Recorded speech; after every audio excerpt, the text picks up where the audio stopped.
Telugu big boss season 8 grand finale మరో 3 రోజుల్లో ప్రారంభం కాబోతుంది గ్రాండ్గా. అయితే ఇప్పటికే అయితే సెట్ వర్క్ కూడా పనులు కూడా కంప్లీట్ కావడం అయితే జరిగింది.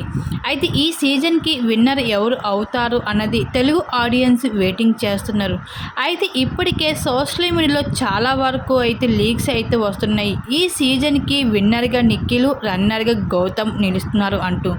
అయితే ఈ సీజన్ గ్రాండ్ ఫినాలే రోజు ట్రోఫీ అందజేయడానికి అయితే టాప్ సెలబ్రిటీ అయిన ఐకాన్ స్టార్ అల్లు అర్జున్ అయితే రాబోతున్నారు.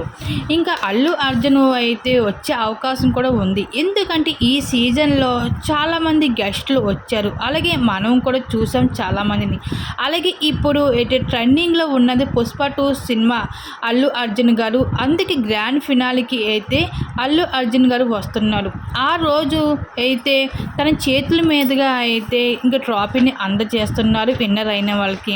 అయితే అల్లు అర్జున్ రప్పించి టీఆర్పీ మరింత పెరుగుతుందని బిగ్ బాస్ టీం అయితే గ్రాండ్ ఫినాలే రోజు అయితే అల్లు అర్జున్ని అయితే ఈవెంట్ రోజు అయితే రప్పించబోతున్నారు ఇంకా స్టేజ్ పైకి. ఇంక ఈ విధంగా అయితే గ్రాండ్ ఫినాలే రోజు ట్రోఫీని అయితే అల్లు అర్జున్ గారి చేతుల మీదుగా అయితే అందుకోబోతున్నారు విన్నర్ అయిన వాళ్ళు. మరి ఈ సీజన్కి గౌతమ్ అండ్ నిఖిల్ వీళ్ళిద్దరు ఎవరు విన్నర్ అవుతారని మీకు అనిపిస్తుంది? మీ అభిప్రాయం తెలపండి.